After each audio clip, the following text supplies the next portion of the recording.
नमस्कार, संवाद news international पे आप सबका बहुत बहुत स्वागत है। मैं हूं आपका अपना काफिर बुत परस्त राम भक्त राजभक्त संकेत चतुर्वेदी। दोस्तों, अभी कुछ दिन से हम देख रहे हैं कि न्यायिक सक्रियता का जो नाम है उसको ओढ़ करके नेपोटिज्म, उसको ओढ़ करके कोलिजियम सिस्टम भारत के लोकतंत्र में जबरदस्ती अपनी पैठ बनाने में लगा है। जी हाँ, आपने सही सुना, मैं कुछ भी गलत नहीं बोल रहा। मैं पूरा होशो हवास में बोल रहा हूं। इसके बाद जो होना है वो हो जाए, मैं उसके लिए तैयार हूं। लेकिन ये बात सत्य है। ये बात इसलिए सत्य है क्योंकि मेरी बात को प्रमाणित करने के लिए आप देखिए, पुराने जो हमारे कानून मंत्री थे किरण रिजिजू, उन्होंने भी सुप्रीम कोर्ट को लेकर के बयान दिया था। मेरी बात को अगर सत्यता, उसी को आप आधार माने, फैक्ट्स को, एग्जाम्पल्स हैं कि ये दिखाने के लिए मैं जो बोल रहा हूँ वो सत्य है। हाल ही में आप निशिकांत दुबे जी का देख लीजिए बयान, आप देख लीजिए जगदीप धनखड़ जो हमारे उपराष्ट्रपति हैं उनका बयान, आप देख लीजिए नुपुर शर्मा का केस जहां पर कहा गया कि आप दोबारा माफी मांगो। अब यहां पर एक मेरा प्रश्न है दोस्तों, कृपया करके जो भी चाहें जवाब दे दीजिएगा कि अगर नुपुर शर्मा से यह मान भी लिया जाए कि गलती हुई, क्या सर तन से जुदा के नारे लगाना अपने आप में धमकी देना नहीं है? उससे उसको नुपुर शर्मा को धमकी मिल रही है कि नहीं मिल रही है? ये सर तन से जुदा पर आपने क्या कार्रवाई करी?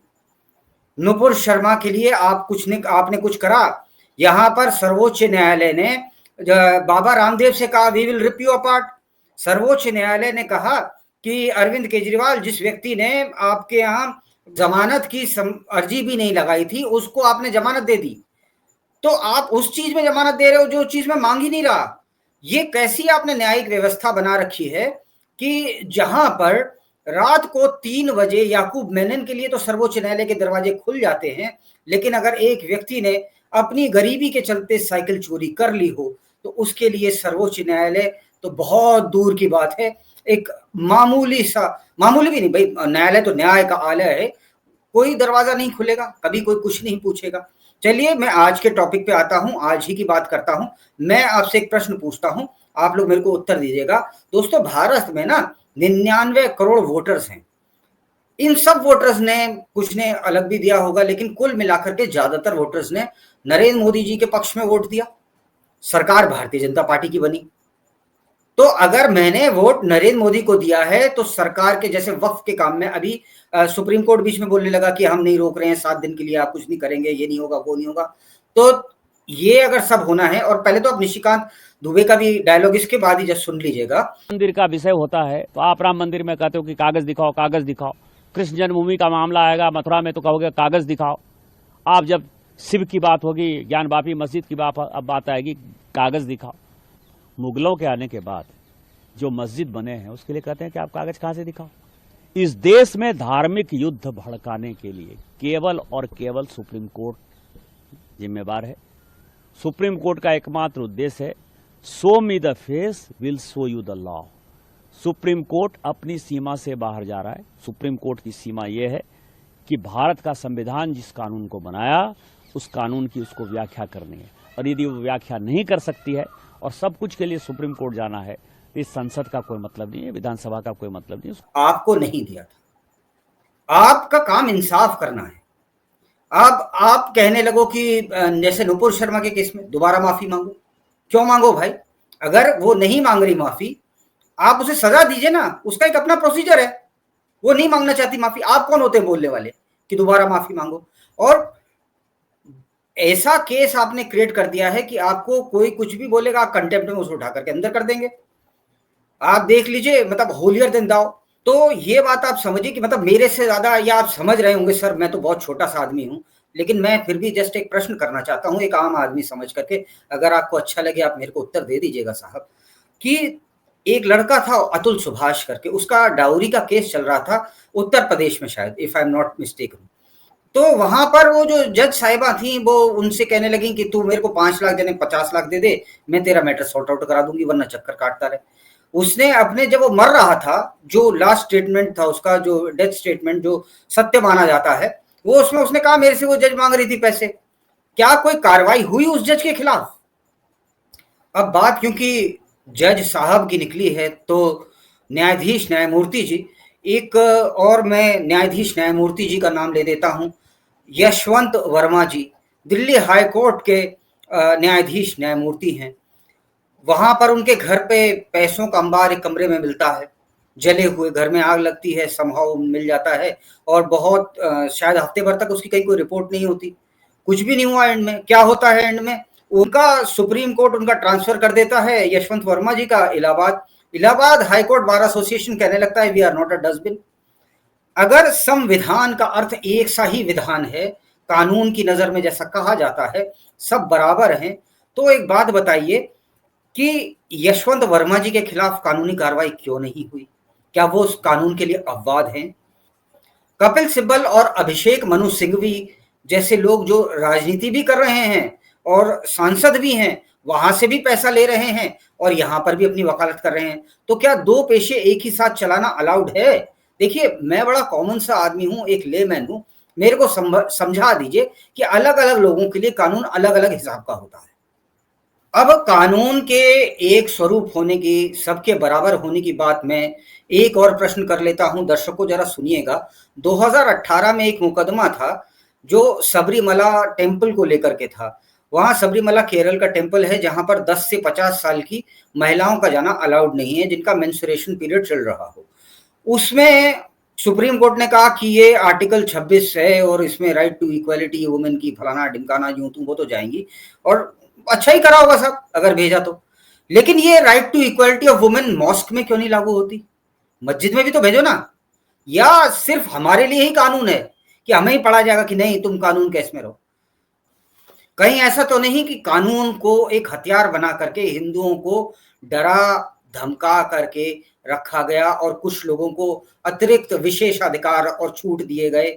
जैसे मान लीजिए कानून की नजर में सब बराबर हैं और संविधान अर्थात जैसे मैं समझा चुका हूं एक सा विधान हो सबके लिए। अगर एक सा विधान है, अगर जो हमारे में वर्ड है सेकुलरिज्म, जो कि मेरे हिसाब से तो इलीगली आया था, मैं वो भी आपको भी समझा दूंगा, चलिए समझा ही देता हूं। वो इलीगली इसलिए आया था क्योंकि इमरजेंसी देश में लागू हो गई थी। इंदिरा गांधी ने वो लागू करा था। इंदिरा गांधी ने जब वो लागू करा तो दोनों विपक्ष, जो विपक्ष था वो जेल में था, यानी कि राज्यसभा में भी कोई नहीं था और इधर लोकसभा में कोई नहीं था। जब बहस के लिए कोई नहीं था तो बिल कैसे वो बन गया एक्ट? पहली चीज। दूसरी चीज, ये लागू हुआ, इमरजेंसी लागू हुई और ये हमारे यहाँ ये वर्ड आया सेकुलरिज्म इमरजेंसी की आड़ में। तब हमारे देश के राष्ट्रपति थे फरुखुद्दीन अली अहमद। उन्होंने तब क्या कहा था? उन्होंने कहा कि मैं इमरजेंसी की घोषणा कर रहा हूं, अर्थात जो केंद्र की सरकार है वो निरस्त हो गई। तो इंदिरा गांधी किस हैसियत से वहां पर बैठी हुई थी? उनको क्या पास थी? जब इमरजेंसी लागू हुई तब भी वो प्रधानमंत्री थी और वो सारे मूलचूल डिसीजंस ले सकते थे। तब यही सुप्रीम कोर्ट था और इसी सुप्रीम कोर्ट ने कहा था कि आप बदल नहीं सकते संविधान की मूल भावना जो है। इंदिरा गांधी ने कहा नथिंग डूइंग, मना कर दिया था। उसके बाद उनके सुपुत्र आए राजीव गांधी, शाहबानो का केस याद करिए, सुप्रीम कोर्ट के ऑर्डर को रातों रात पलट दिया गया। कुछ हद तक बहुत ही अजीब और गरीब कानून है। मनन मिश्रा जो बार काउंसिल ऑफ इंडिया के प्रेसिडेंट रहे हैं, उन्होंने भी यहाँ पर कई प्रश्न उठाए हैं। भारतीय जनता पार्टी से राज्यसभा के सांसद भी हैं अभी।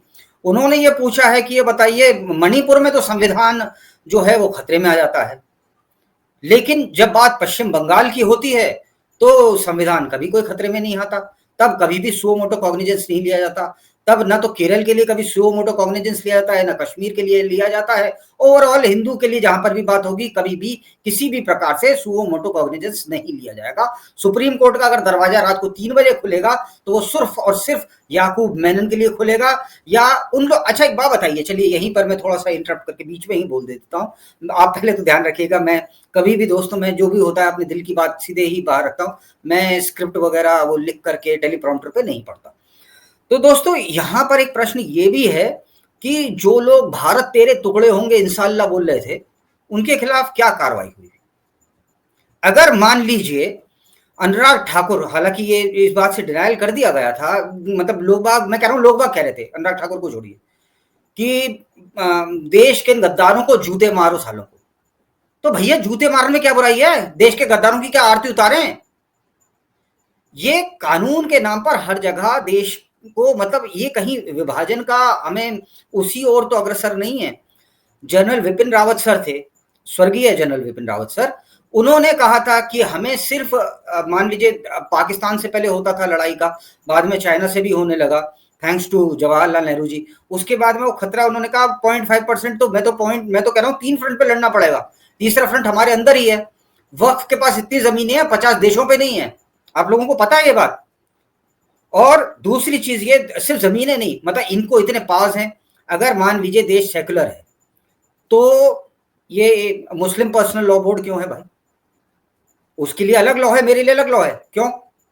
उसको भी तो वही लॉ फॉलो करना पड़ेगा जो मेरे को फॉलो करना है। अगर शरिया मानना है तो पूरा मान, बोल मैं तो अपने हाथ कटा लूंगा, लेकिन नहीं, उतना मानूंगा जितना मेरे लिए फायदेमंद होगा। अब निशिकांत दुबे के बयान पर जयप्रकाश नड्डा ने क्या अपना प्रकाश डाला है वो भी सुन लीजिए, मैं आपको सुनाई देता हूं।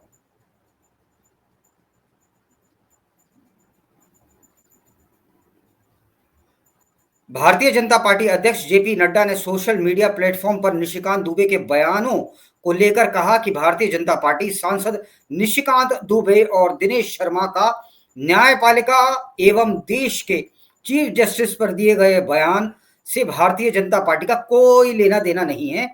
यह इनका व्यक्तिगत बयान है, लेकिन भारतीय जनता पार्टी ऐसे बयानों से न तो इत्तेफाक रखती है और न ही कभी ऐसे बयानों का समर्थन करती है।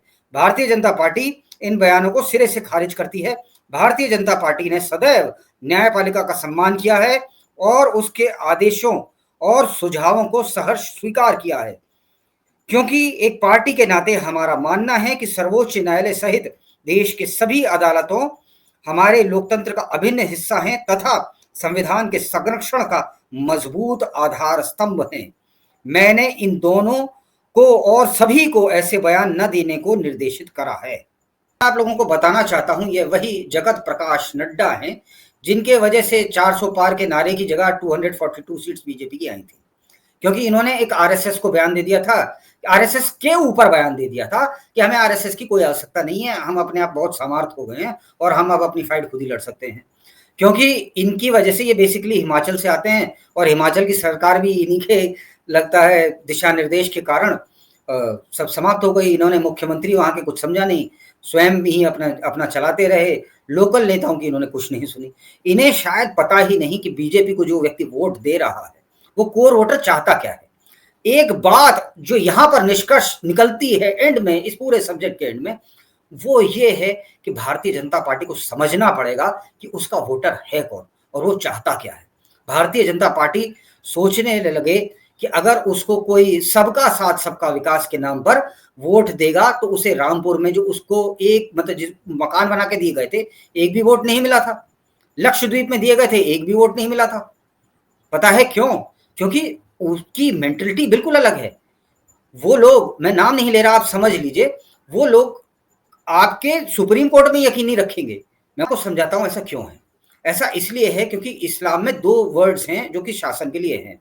पहला है दारुल इस्लाम। दारुल इस्लाम का अर्थ होता है जहां पर शरिया है वो लागू किया जाए, इस्लामिक लॉ जहां पर हो वो दारुल इस्लाम है, उस जगह को दारुल इस्लाम कहा जाता है।